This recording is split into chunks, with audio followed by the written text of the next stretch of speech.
Evening. I hope you're all doing really well. Hello, Grandpa Joe, Keith H, Jen Bailey, Andy Parker. Great to see you. Blue Ninja, John Hockey, BC Rich 581, Grumpy Mike Guitar, Harlan Jackson, William De Silva, Ben Coombs.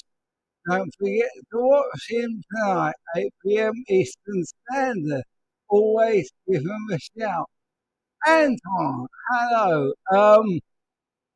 Beer Junkie 35, Bill James, Papa Blue, wow, and Dennis. Great to see you all in. And tonight we have 8 videos. 8, yes. So a lot to get through. Tonight we are previewing Nuno Bettencourt, and that was my buddy Andy Parker's idea because I was struggling to think of which guitarist I would do next. And last night he said, "What about Nuno?" And I was like, "Yeah, absolutely." Hey Sean, hey Marcy, hey Ian's guitar, Shank, Jake, Leigh, guitar. Oh wow, great to see you. I'm not creative. Hello, Papa Blue. Wow, yeah. So a great idea from my buddy Andy, and tonight we will be previewing Nuno Bettencourt. Now I was very, very lucky to see him live twice. Once at the Hammersmith Odeon, and we were involved in recording a video. Just trying to remember which track it was. Hey, Eastern mate. Yeah, I can't actually remember which. Oh no, have I got audio issues? Okay, is that any better? Can you hear me? Hearing an echo. Oh no. Yes, quality's not as good as usual. Oh, it sounds a lot better now. Okay, awesome. I'm sorry about that. Every time I come on, I switch between the two mics. Actually, I have been using my wonderful Leigh mic, and they've just sent me a brand new mug, and what's more, the mic I always use, this one, they sent me a second one for when we have two of us here. So when we do two of us on the live shows, I've got two mics. These mics are absolutely incredible. Let me see. Yes, that's great. Okay, that's good. Great sound now. Excellent. Do it with Leigh. Love it, Poo Ninja. Excellent stuff. Yeah, so they've sent me a second, and I absolutely love these mics. Hey, Quentin! Hey, kids! Love me some Nuno. And Brad Guitar Miller. How you doing, brother? Yeah. So, yeah, these mics are absolutely fantastic. I am so pleased with them. I will be doing a video about them very soon. I used to use a Rode NT1, and as soon as I got these Leigh mics, it was like, wow. Anyway, while I clear my throat, let's start off with Nuno Bettencourt's little biography. Here we go. If I can find it. There we are.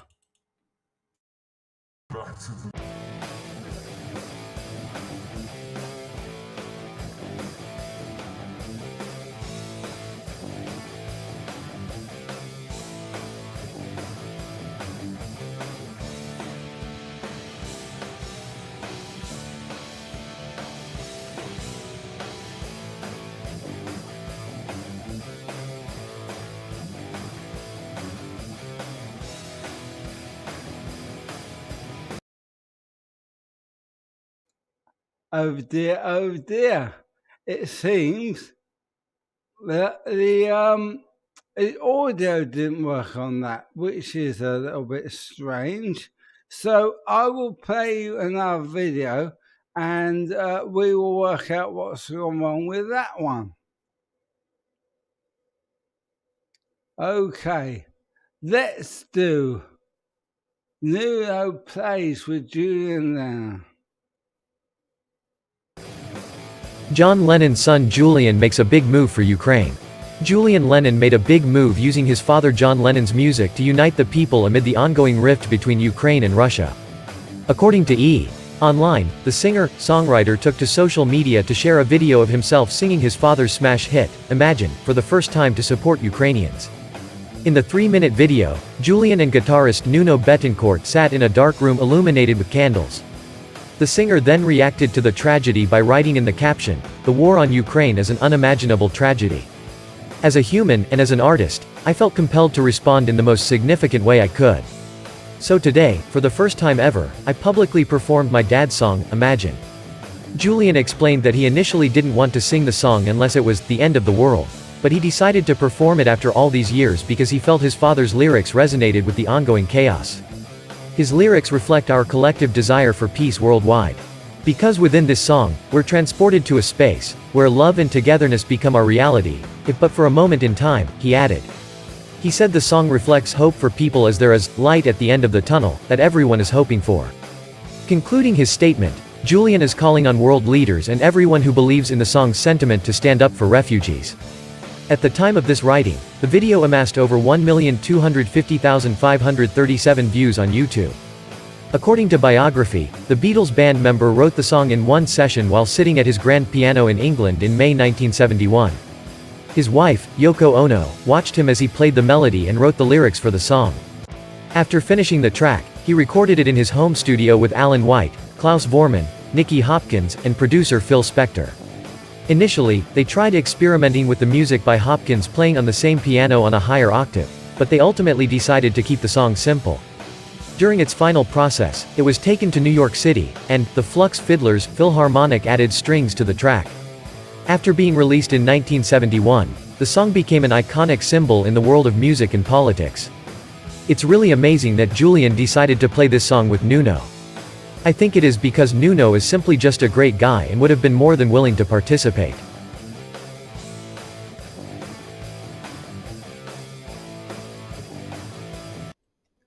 Okay, I see Sean Hockey said you heard it just fine, which is weird. I couldn't hear the narration.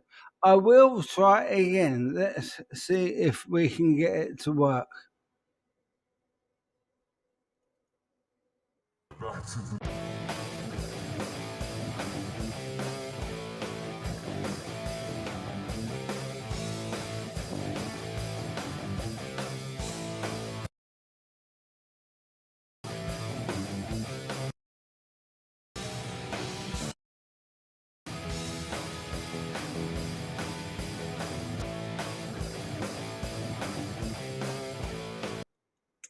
No, I don't think the biography's going to work tonight. I don't know what happened there, but I do apologise because, nothing. That is weird because I tested all of the the videos before I process them today. So that is very strange. Yeah, I can only hear backing music as well. And Nuno posing, yeah. Oh, man. Yeah, so anyway, I will put that up on the live channel. I will re-edit it if it, well, for some reason, the narration's gone. So I apologise for that. Yeah, no dialogue. I see that. Oh, hello, SM3, SMY3. Who else has just joined us? Blackjack Guitar. Hey. Terry's 3Gs. How you doing? Yeah, I'm going to blame Quentin. Tall thing Kev. Sorry a bit late, but the cricket was on. Don't worry. I seem to have messed up on the biography, which of course is the most important bit. So I'm really sorry about that. I will work out. Yeah, watch it again on the live channel, of course. Let me give you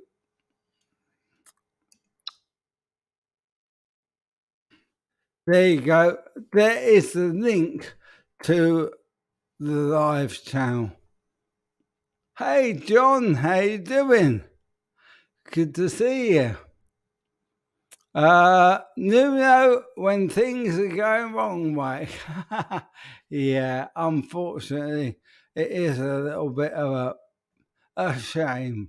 But as Sean says, we'll catch it on the live channel, which is this one.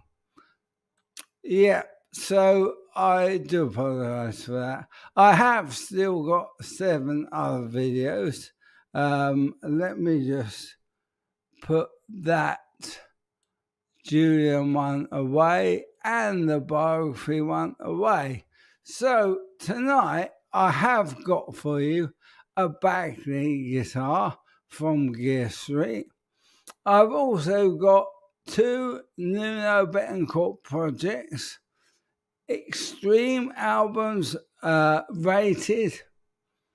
Extreme's latest album, which actually came out in 2008, Finding the N4, which is really interesting, and also More Than Words.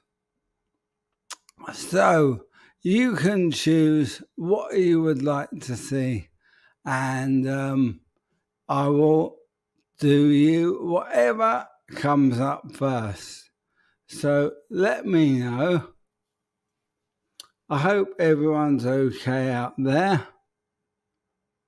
That latest album was pretty good. Yeah, I agree with you, Ben. I quite liked it. Although it didn't relate very high on the list, which is a shame. John is checking out. Let me close that. John's going to be on your show tonight. Awesome. So let me know which one you want to see and we will do that. Hey, April. Good to see you. Awesome. I'm okay. Speech is very difficult, but other than that, I'm feeling very fine. Papa Blue has got all of the Extreme albums and DVDs. That's amazing. Johnny Love says, sorry, I missed the choices. Hey, MTL. Hey, brother. Really good to see you. Terry says, welcome all to the CGS Sunday Live, and thank you to all that have supported him through the years.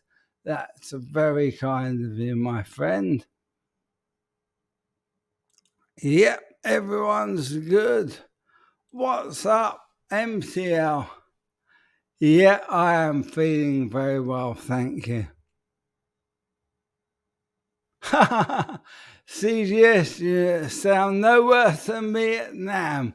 Oh, I bet you had a great time. I don't think you went to NAM, did you? Well said, Terry. Yeah, totally agree. Looking forward to learning about Nuno. Well, I hope I've got some really interesting stuff for you tonight. Oh, bless you. Thank you, music therapy lads. Let me give you one of these.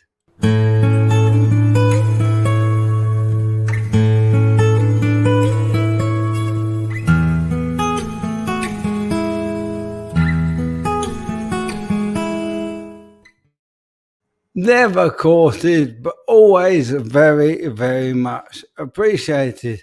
And I will have a cold one on you, brother. Excellent. No, you couldn't go this year. I thought you didn't, but there we go. You know, next year I may well go myself. Isn't there one coming up in April? Not sure. Is that right? You had a good time though. Great stuff. Hey, Aaron! Love you, man. Also, you did go to NAM. Janice is almost caught up. Hey, Janice. Never seen Nuno live. Well, I was lucky enough to see him twice. A really, really great band. Evening, Mike. You're looking good. Have I missed the Nuno stuff? I learned to play every note on Porno Graffiti. Wow. Yeah, your man Nuno is definitely a beast. Amazing. Yep, there we go. April 13th to the 15th. I may well get over for that if I'm well enough. That'd be so cool. Yeah, Guitar Man's gonna try and go next year. Tall Thin Kev is gonna start a GoFundMe so you can get to NAM. Yeah, I think April will be a much better time to go. This year, I just imagine that it was so hot. Hey, Trevor Locke, good evening. Yes, we do know. And actually, we're going to put that in one of the videos tonight. Yep, that's cool. In fact, let's find the next video for you. Okay, so I'm going to play... I think we'll go for More Than Words. Well, I thought we would.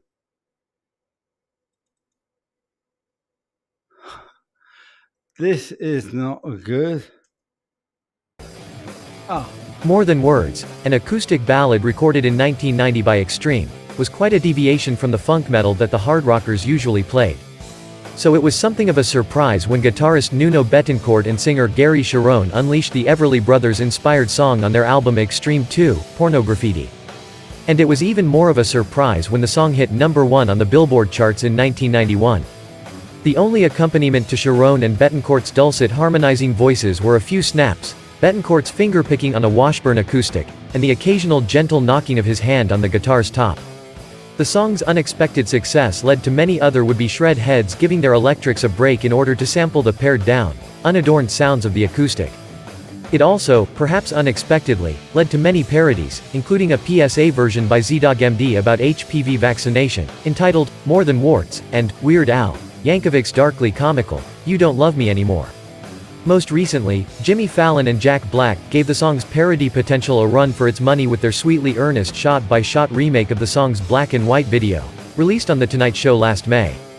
One more bit of trivia, More Than Words was a favorite song of crossover Tejano pop star Selena. According to Selena's guitarist and husband Chris Perez, who wrote about it in his biography, Extreme dedicated the song as a tribute to the superstar after her death in 1995. More Than Words is Extreme's greatest hit and the song they are most known for. The style is simply Nuno all over. This was one of my all-time favorites when Pornograffiti came out. That album was also their finest album and took them to the top of the charts. Nuno's playing on Pornograffiti was outstanding, but then his playing on all previous albums was awesome too. You can feel Nuno in every song he ever wrote and his spirit pervades his music entirely.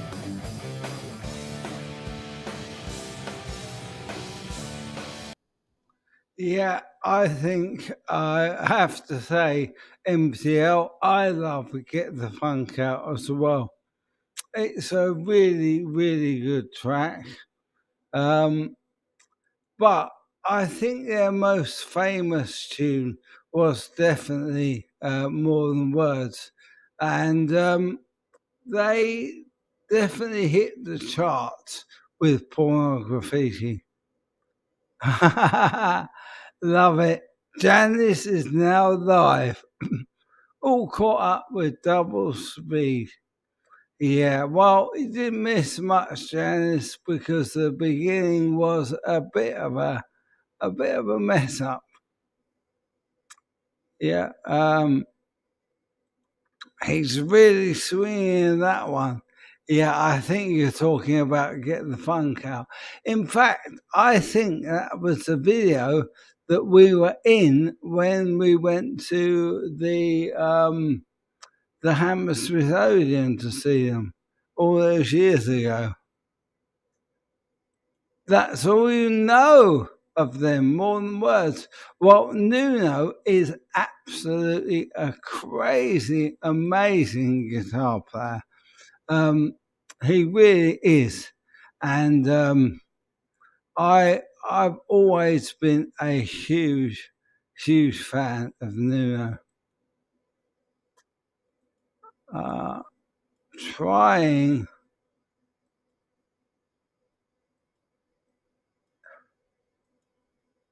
This is very weird. Okay. I think we've managed to move that. Yes, we have. Okay. All I'm doing is moving the videos I've done into the done folder.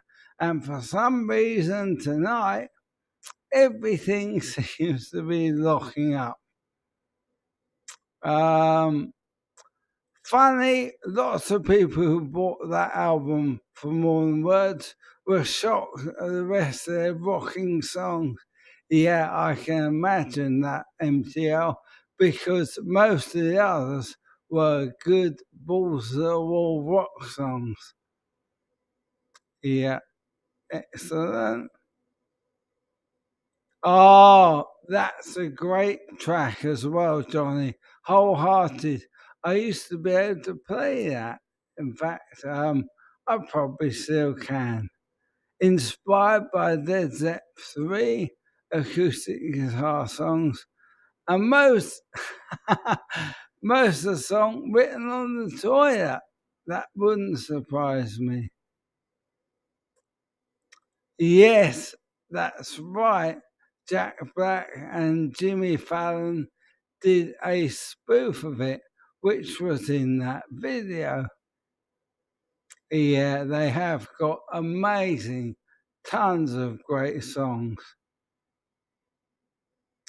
Same thing if you bought Sugar Ray's album based on Fly.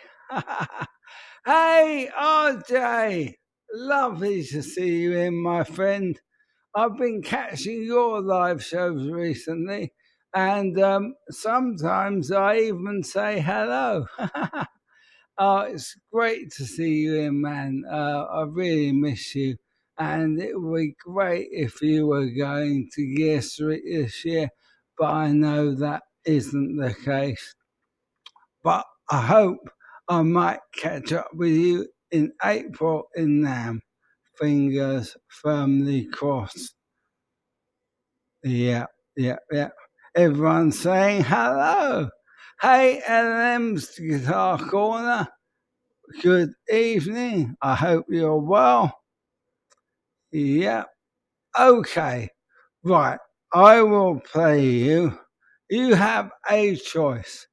2 Nuno Bettencourt projects, Extreme albums rated, Extreme's latest album, which was 2008, and Finding the N4.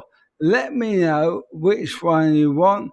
The first one that comes up, I will do for you. Hey, Adam D. Great to see you. Oh, why is this not? Well, there we go.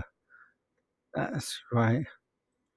I got a WD-20S Washburn acoustic. Yeah, I'm sure it sounds just like More Than Words. Let me see. The N4 is the first one that came up. Okay, you've got it, William. Absolutely. Here we go.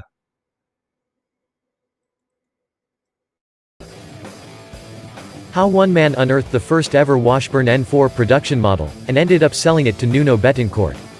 When Todd Cage stumbled upon a mysterious $450 Washburn in Guitar Center's used section, it sent him on a path straight to the extreme virtuoso. Guitar Center's second-hand section is a magical place. Ordinarily, you can secure a bargain on everyday electric guitars and acoustic guitars, but there's also the possibility you might stumble upon a piece of history in the process. That's exactly what Todd Cage, a guitarist from Charlotte, North Carolina, did when he unearthed one of the most sought-after electric guitars of the past 4 decades, the first of only 20 Washburn N4 Nuno Bettencourt signatures to be built by Stephen Davies in 1990.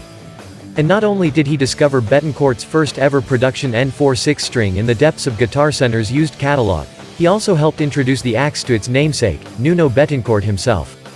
Cage, who plays in a number of cover bands, clearly knows a thing or two about guitars. In 2008, he performed alongside Tommy Thayer as the winner of the Sing with Kiss contest, and would later go on to audition for Velvet Revolver. In his latest adventure, he happened upon the Washburn N4 in question while browsing the Guitar Center website, and bought the instrument blind for $450. It was, however, only after he received the instrument that he began to realize the significance of his purchase. Upon posting pictures of it to a Facebook forum, eagle-eyed Nuno fans promptly pointed out the 901 serial number. In 1990, only 20 production N4 models, created by Davies to Bettencourt's exact specifications, were built, and those 3 numbers pointed directly to the instrument's provenance. The people at Guitar Center connected me with the original owner, who still had the letter of authenticity, Cage tells Guitar World. The letter was from Washburn. It stated that this guitar was from the first run of 20 N4s made in 1990, starting with serial 901 through to 920. As it turned out, the original owner had bought the guitar new, and played it extensively for 15 years before putting it into hibernation from 2005 to 2021. It's no surprise, then, that it was in pretty bad shape when Cage got his hands on it. Cage tasked tech Jake Jones with the restoration of the N4, who successfully brought it back to life, by derusting frets and switching out the EMG pickups for the original Bill Lawrence L500 and Seymour Duncan Jeff Beck humbuckers. He had to totally go through the entire guitar, Cage explains. Like Nuno's main N4S, it was very worn. They have no paint to protect the finish, so the wood had worn away with time. Apart from the pickup tweak, the guitar came to Cage spec'd up exactly as it would have been when it left the factory back in 1990. It featured a Bettencourt-designed alder body and headstock, as well as a maple neck, collar tremolo system and an ebony fingerboard. It is an amazing guitar, Cage muses, whose go-to guitars include an '88 Gibson Les Paul and Charvel Frankenstein from the early 90s. It has the most mojo of any guitar I have ever seen or played. It plays great and sounds amazing. Soon after the discovery and restoration, Cage attracted the interest of Bettencourt's manager, who got in touch with him over the possibility of purchasing the special 6-string. The pair quickly became friends, and managed to broker a deal that saw Bettencourt get his hands on the debut Stephen Davies-built Washburn N4 signature. Cage wasn't left empty-handed, though, in return, he received an undisclosed sum of money and a Washburn Nuno Bettencourt signature 4N that was custom-built for Nuno to his specs. And though he didn't get to meet Bettencourt in person for the exchange, Cage revealed that the pair have plans for a meet and greet at a future show. Bettencourt himself recently referenced the guitar while in conversation with Leigh, opens a new tab, and lauded it for its sentimental value. "Just a couple of days ago I bought the first N4 ever sold," he told Leigh. "Outside of mine that were custom made for me, I now have the first one." Think the story ends there? Think again. Clearly buoyed by his discovery, Cage returned to Guitar Center's used section, and it wasn't long before he miraculously stumbled upon yet another piece of Bettencourt history. "I bought a Washburn Nuno Bettencourt signature Ylle prototype that used to belong to Nuno," Cage says. "I sent pictures to his manager who reached out to Nuno.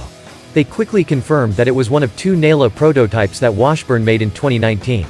Fortunately for Cage, Bettencourt himself currently owns the other, meaning he can quite happily hold on to this piece of music history, knowing full well that he is in possession of an instrument that is matched only by one owned by his hero. Nuno and his management thought it was very cool that I found the guitar and they are happy that I have it," Cage concludes. "I feel like the luckiest Nuno fan in the world."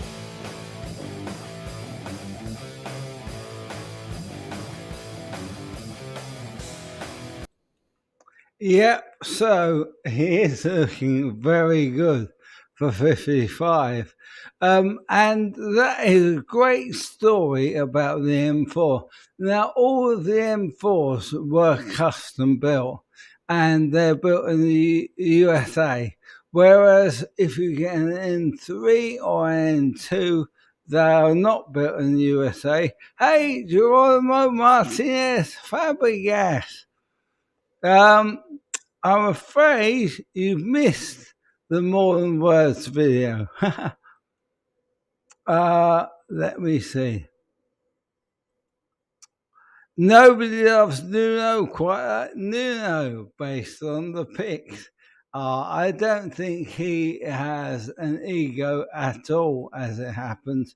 I think he's one of the nicest guys in the world, looking at his Instagram posts. Tall thing, Kev, I played an M4 thing. It was fine. Nothing more than that. Adam D never liked the look of Nuno's Washburns. I was not keen on the headstock, but I was very keen on the unfinished body and neck, and I think that looked great.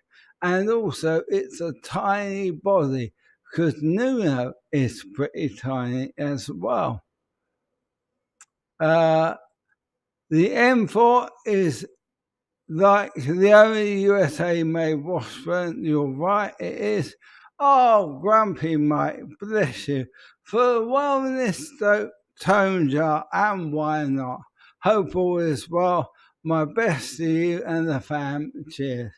Bless you, brother. I must give you one of these.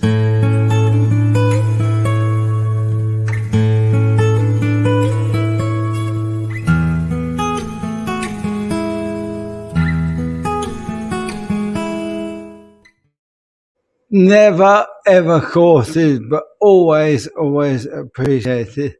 Thank you so much, Grumpy Mike. Phil loves the reverse headstock. I don't mind the reverse, but I'm just not keen on the shape. So let me see what you're saying. Nuno looks like a guy from Darkness, Justin Hawkins, but has better teeth. There you go. Love it. Only 2 more subs until you reach 500. I think that's Ben, which will be great. Congrats, Ben.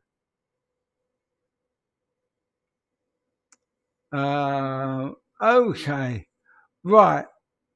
You have a choice. So we've done finding the M4.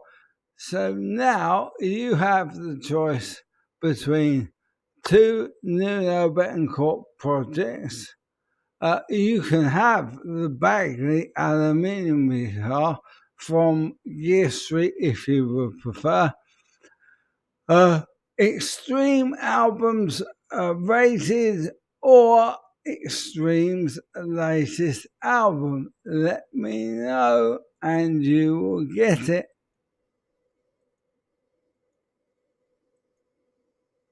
Let me see.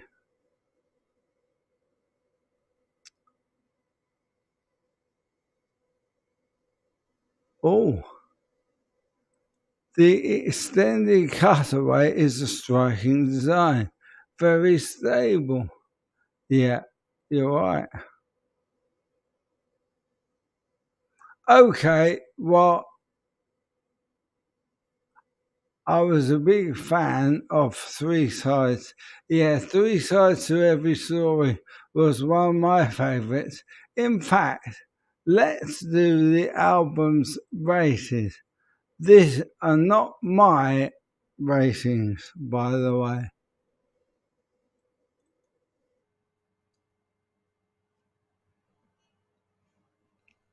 Oh.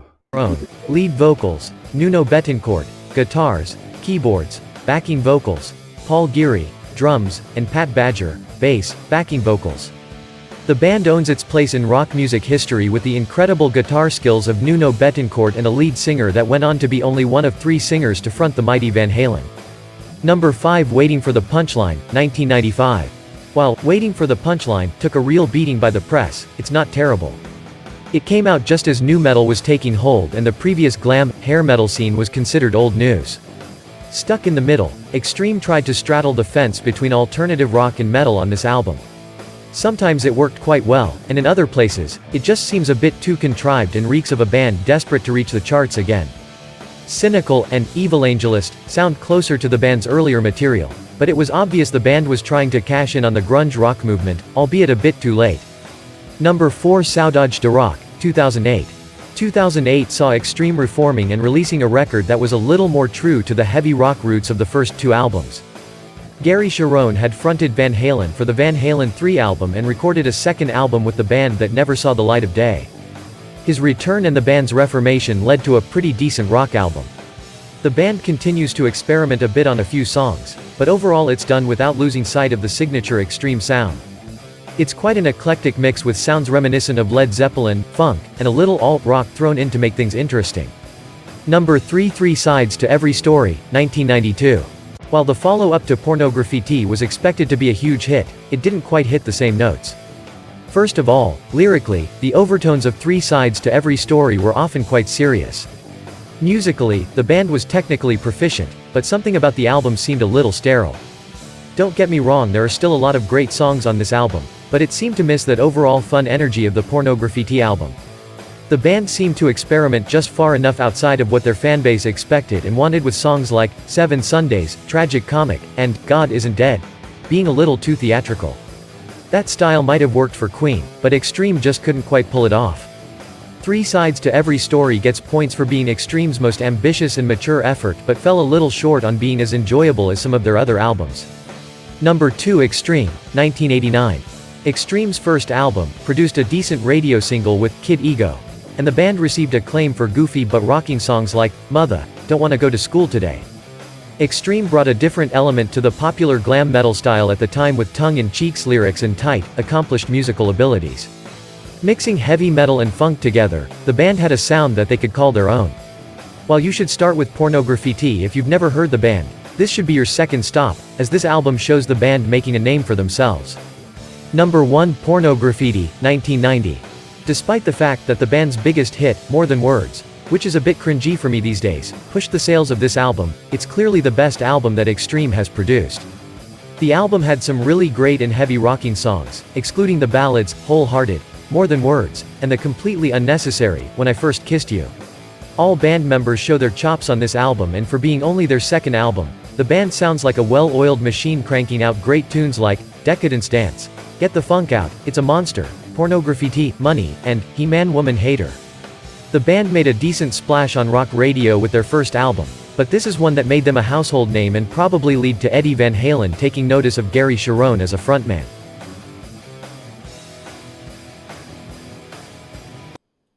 Yeah, so there we go. I'm not sure I agree with that summation. I would say that my number two is Three Sides. And I think they did manage the Queen and Beatles style thing with that album. I think it was really, really great. I particularly like the third side, which was all very low key. Um, but of course, we all have different musical taste. But I do love that album. Papa Blue likes all the albums.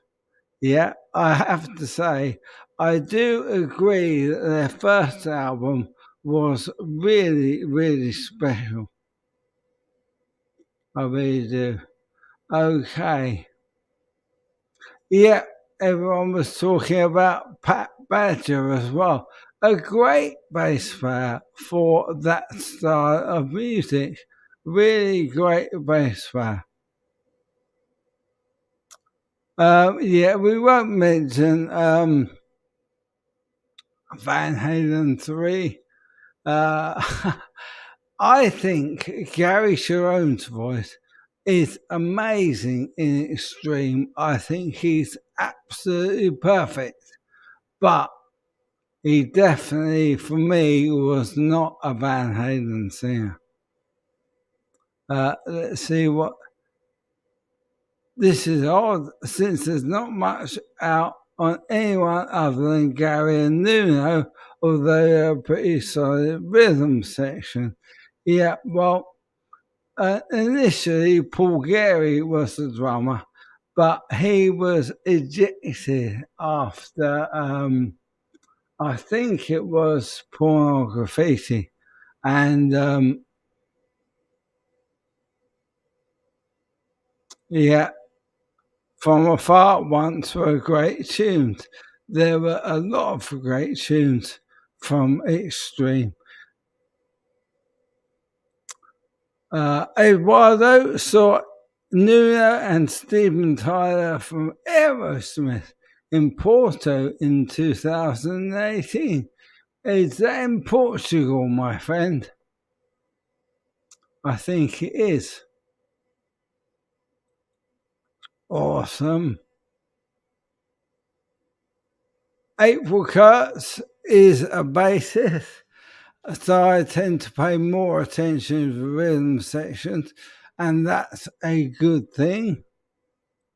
Yep, well done, April. Yeah, we're not going to mention Van Halen 3. I don't think it was a great album. Right, okay. I am going to play you Extreme's latest album because, well, not the album, but we're going to talk about it because that's what my brother wanted.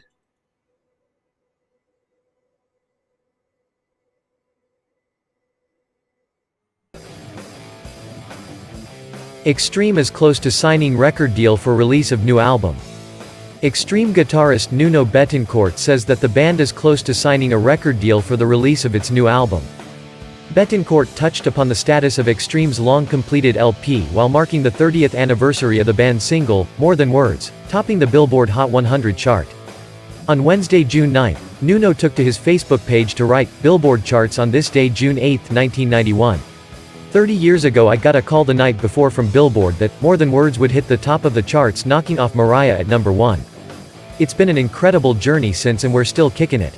With incredible meetings with record labels over the last few months to find a home for the new and upcoming Extreme album, it makes it a great anniversary year to have a new release to share with the planet and especially our patient and non-patient fans. Album done and an almost inked deal. Means an upcoming tour. So pumped for all of it. This past March, Bettencourt confirmed to Kylie Olsen's YouTube show, Life in 6 Strings, that Extreme's follow-up to 2008's Saudade de Rock had been done for a year. He explained, we were gonna release it last March, and the effing pandemic came along. We debated and debated, and fans are still busting my balls every effing day, on social media. Where is that album? And it's hard to explain that it's, like, we can easily put it out, easily. Just, there it is. It's on iTunes. Go get it. Or, it's on Spotify. Go get it. But we're a touring band. And it might be a little old school thinking. We want to come and play this thing for you, and we want to release it when we come and play it for you. Not at the same time, it'll be soon. But we want to be able to put it out and then have you be excited about it. Live with it. Come see the shows, come here, come there and do it. Now, if the pandemic keeps going the way it is, then we're not gonna be able to have that effing cake and eat it too. Nuno previously discussed Extreme's new album during a February 2020 appearance on Trunk Nation, LA. Invasion, on SiriusXM. Asked why it took Extreme more than 12 years to release a follow-up to Saudade de Rock, Nuno said, "To be honest with you, we didn't wait that long. We probably have about 3 to 4 albums done. Not done, but we did an album pretty quickly. One thing I always said to Gary, Sharon, Extreme singer, ever since we started this band, is I never want to release anything that I can't wait to play people, that I just can't wait to share," he continued. "I don't want to put out albums just for the sake of putting out albums. I loved the stuff we were doing, but then I started writing some other stuff that I liked better. And then we kind of scrapped that. Then I latched onto something where we thought we had an album done about 2 years ago, and then I just tapped into these 3 or 4 songs. It was a stop the presses kind of moment for me, and I went, that's it. It reminded me of when we kind of tapped into 1990s pornography back then, to me, where it was a big kind of uppercut. Gary refers to this album as Porno 2.0 feet every time he jokes about it, but it's very much like that kind of excitement for us. A live package celebrating Extreme's Pornograffiti album was made available in October 2016. Titled, Pornograffiti Live 25, Metal Meltdown. It included a DVD, Blu-ray and audio CD recorded at the band's show at the Las Vegas Hard Rock Casino on May 30, 2015, where they performed the record in full.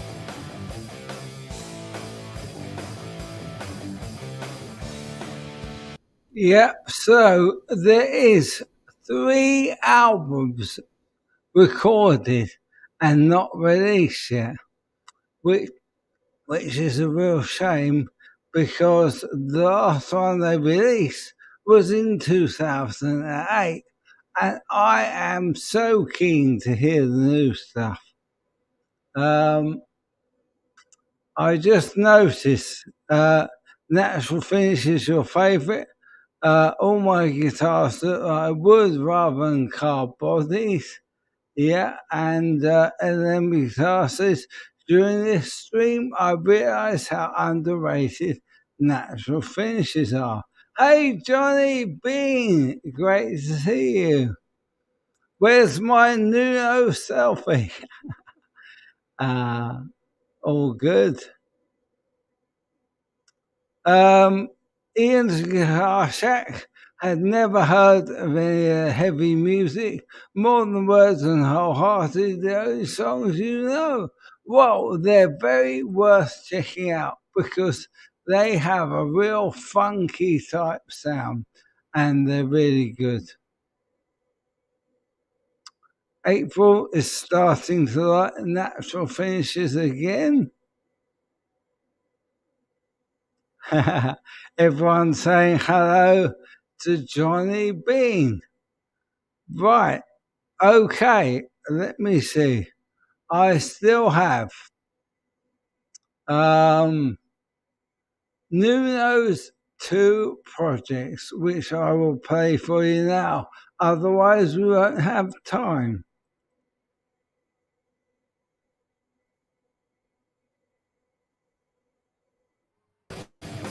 Nuno Bettencourt has 2 new solo albums in the pipeline. The Extreme guitarist is also holding open auditions for a new solo band. Extreme guitarist Nuno Bettencourt announced, opens a new tab on Instagram today, January 26, that he is hard at work on multiple solo albums. "I'm departing on a new and exciting journey," Bettencourt wrote. "Working on 2 separate solo projects. For one of them," he added, "I have a full album already written and recorded and will form an exciting new band for it." In a neat twist though, Bettencourt is holding open auditions for the band in question, asking any worthy singer, bass guitar player or drummer to submit a performance video, and a video of them, killing it on stage, to dreamers@atlanticentertainment.com. I am doing a worldwide search for an incredible singer, frontman, an amazing rhythm section with a killer bass guitarist and drummer that can lock in together and sing backing vocals as well, Bettencourt explained. Bettencourt's other in the works solo project, however, is solo in the truest sense of the word, reportedly featuring only the man himself. My second project is all me, he says. Truly solo and a real departure sonically, somewhat of a schizophonic part 2 for those who know. This is most likely a reference to Schizophonic, Bettencourt's 1997 solo debut album. Featuring Bettencourt on all instruments and vocals, with the exception of guest appearances from extreme vocalist Gary Cherone and Dream Theater drummer Mike Mangini, it's the guitarist's only solo album to date. That's all we know about Bettencourt's 2022 projects as of press time, but, if all goes according to plan, it seems that a follow-up to Schizophonic will soon finally see the light of day. We'll update you with more info on Bettencourt's solo projects as soon as we get a hold of any. I think it is typical of Nuno to keep reinventing himself and building new projects. He is a typical motivator and a huge mover in the music circle. I am sure his projects will prove popular going forward. What do you think? Yeah, I'm not so sure that Nuno has a huge ego. I think he's quite a kind guy, actually. But yeah, I did have a hot take on Van Halen 3, Johnny. Not a big fan, I'm afraid. I love Gary singing in extreme, but I just didn't think it was really the best vocal for Van Halen.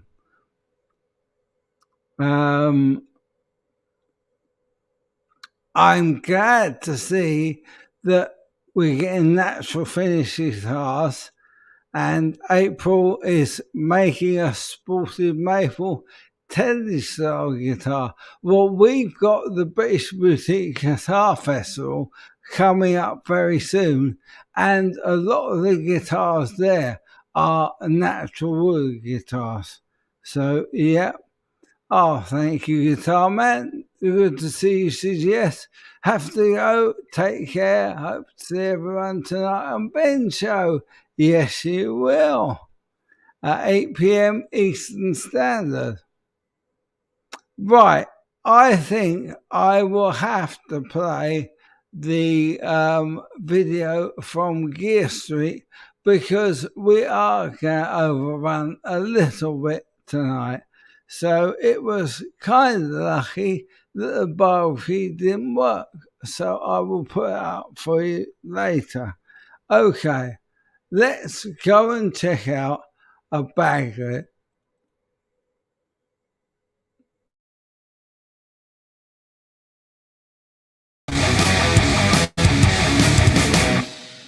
And welcome back to 42 Gear Street, and today I've got a very, very interesting guitar for you. This of course is a Bagley with the aluminium neck. Now this is the first time I've demoed one of these guitars. Even though they've been at all 3 Gear Streets, I hadn't got round to playing them. But I have to say, having chatted to the guys from Bagley, I really loved the idea of these pickups.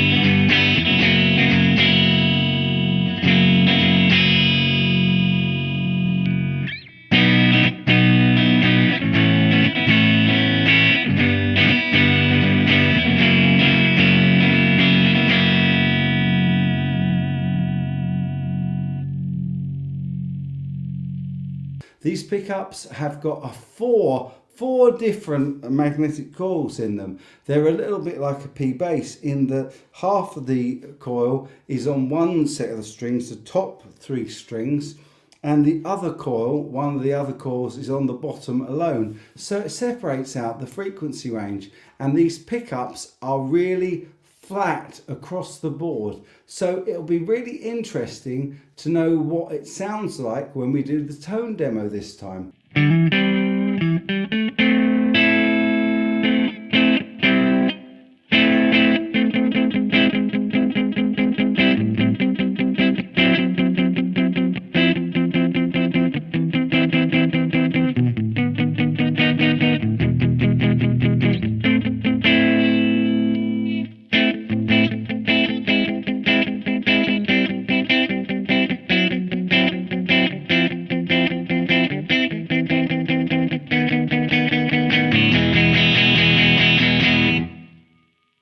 So I will be doing a tone demo of clean, crunch and lead tones as usual, all through the Pocket Pod, the great leveler. And I'll be telling you at the end of the video what this felt like to play. But first of all, let's go through the specs. Obviously, it's all aluminium. The back is completely flat and the neck pocket joint runs all the way through there and is bolted to the neck there. So the rest of this is solid block in the middle, and then around the outside, to give it a bit of weight relief, this is all hollow. And I love the brushed aluminium look and the screws around it as well.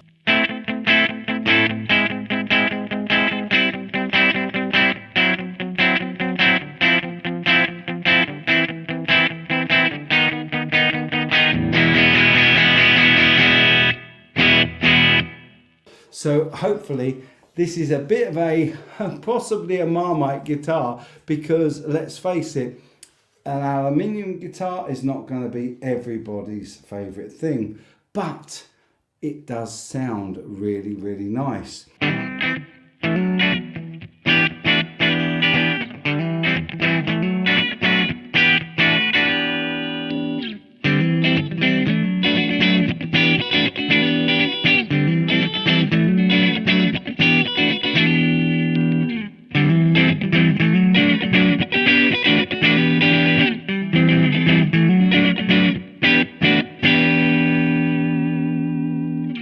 Okay, so the dot inlays, there's dot inlays on the neck. The pickups are their own. They are called Yvan pickups, Omnia. And the Yvan pickups are the new brand. They're neck humbucker and bridge humbucker series. There's one tone, one volume and a simple three-way switch. This has got 10s to 46 strings on it, and it's got locking tuners. I really love this design of the Bagley headstock. You can almost put your hand through there and swing the guitar around by it, but we won't do that. And it's got locking tuners. Now, with a weight relief body and a very heavy neck with heavy tuners on, this does have a fair amount of neck drop. So that's why it comes with a strap, because actually balanced on the strap, it balances beautifully, so they've been put in the right place.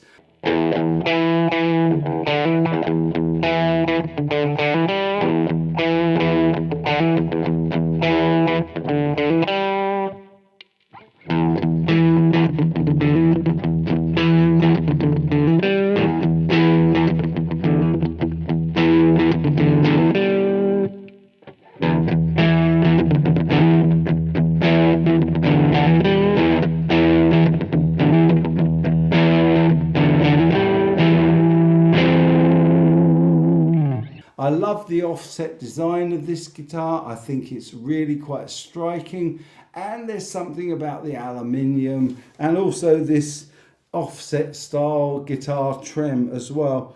I think it looks really great. These knobs also look really quite different and quite appealing. I don't know what you think. Let me know in the comment section down below.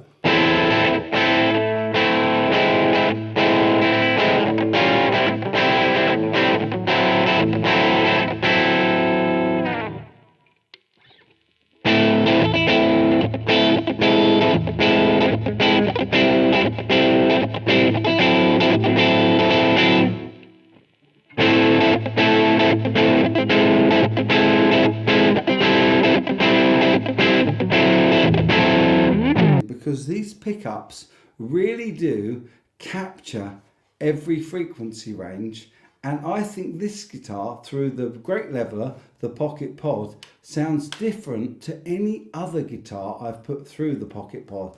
Let me know your thoughts after you hear this demo, and then I'll tell you about what this is like to play.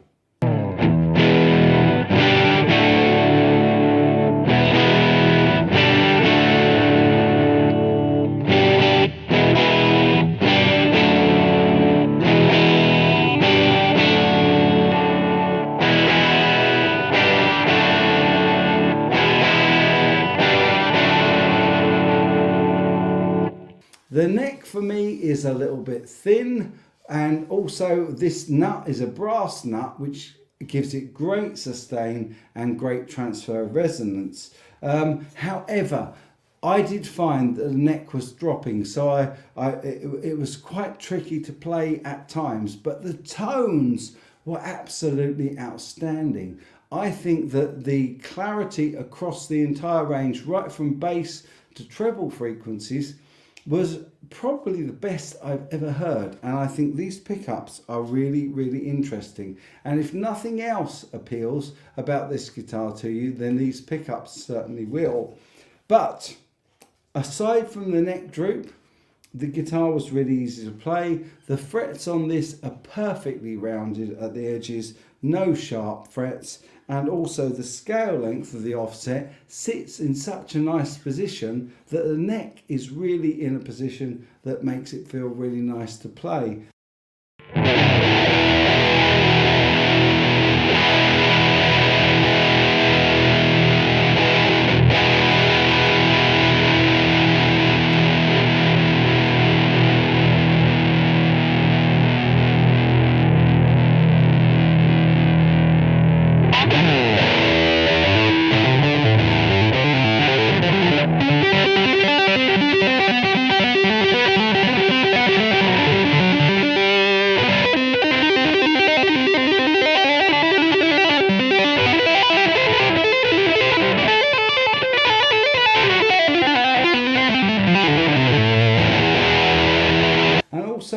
This deep heel on the headstock end gets your hands right up to the cowboy chords and you find home really, really easily.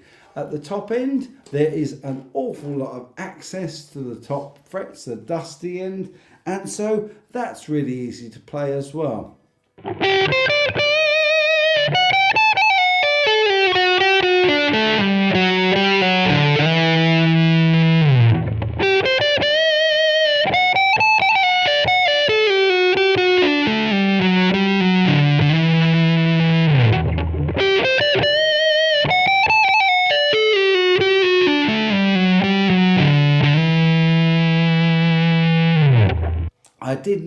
I didn't use much of the tremolo, but I used it a little bit, and this tremolo doesn't seem to put the guitar out of tune, largely I suspect due to the locking tuners and the fact that this trem and this whole bridge system is set up really, really nicely. And in fact, if you look closer at the bridge system, if I can give you a close-up, in fact, I can actually give you a close-up.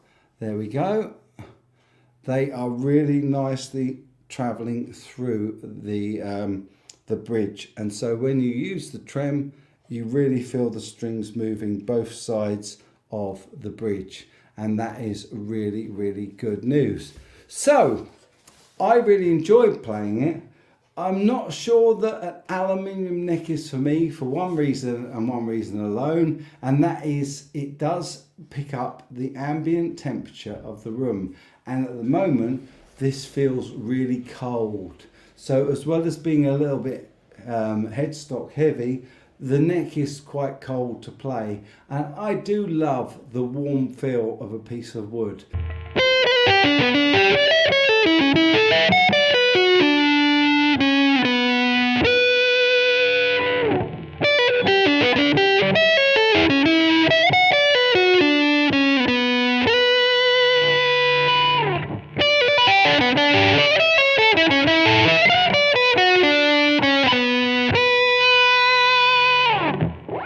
So not knocking the aluminium, and I know a lot of people swear by these and they're a lot of fun, and let's face it, the tone is really, really good, but for me, I much prefer a piece of wood.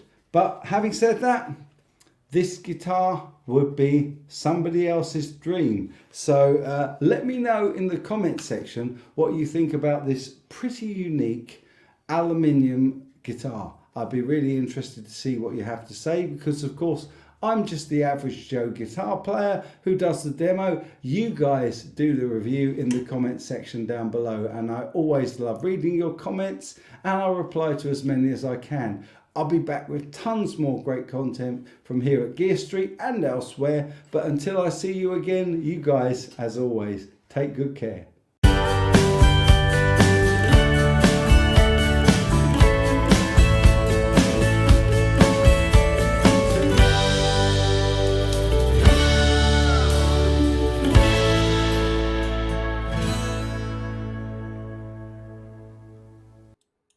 So there we go. That was the Bagley guitar, a total aluminium guitar.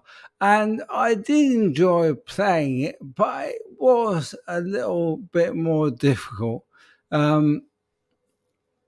I think the thing was very headstock heavy, and also those guitars are generally very heavy. No need for a truss rod? Oh, April, I'm sure Henning would love you to gate crash. Let me see. I agree with you, Mike. It'd be cold to play in and out of the geeky, yes. Aluminum. Yes, that's the way the Americans say it. Over here we say aluminium. Anyway, guys, it's been a great hang tonight, and I really appreciate you all coming in and hanging out with me. I've really, really enjoyed it.